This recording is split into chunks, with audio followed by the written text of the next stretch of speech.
Video ধাক্কা দিয়ে না ভাই, নাসা কথা আল্লাহ পালা ভিডিওতে বহুত দেখেন।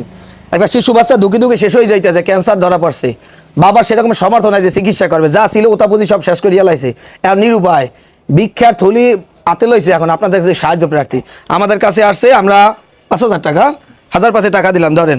খুশি হয়েছেন? হ্যাঁ, খুশি হয়েছি। আপনি কি দেশ ও প্রবাসী মানুষের সাহায্য সহযোগিতা চান? সবার জন্য আমি সাহায্য চাই। আমার বাচ্চাটা যদি বাঁচে, আপনার জন্য আমি দোয়া করব, নামাজ পড়ি, আল্লাহর দ্বারা আমি শুকরিয়া করব। আমার বাচ্চার বান্নে আমি আইসে 1 মাস পর্যন্ত খালি দৌড়াদৌড়ি করতেছি। আমার বাবা মারা গেছে আইসে 1 মাস 2 দিন হয়েছে।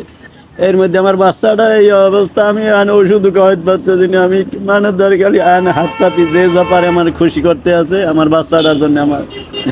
আমি কোনো একটা 500 টাকা একটা ওষুধ, আর 2 নম্বরে 10 দিন পর পর 1 ব্যাগ ব্লাড, এইটাও আমি চালাইতে পারতে আসি না। বাচ্চাটা আজকের এককাল বেশি নির্জুরি হয়ে গেছে। আমি বুঝতে পারতেছি যে বাচ্চাটা কী অবস্থা হইবে। আমার যদি টাকা থাকতে আমি লগালগ চিকিৎসা ভালো জায়গা নিয়ে করতাম, বা আল্লাহ তালা যা করতে। এখন আপনারা যে যা পারেন আমার সহযোগিতা করবেন, আপনাদের দ্বারা এইটাই আমার অনুরোধ। বাবা সন্তানকে বাঁচাইতে চায়, ভিডিওটা আপনাদের কাছে, চাইলেই বাচ্চাটা বাঁচাইতে পারেন, বাবার চোখের কান্না বন্ধ করতে পারেন। ভিডিও বেশি বেশি শেয়ার করে দেন।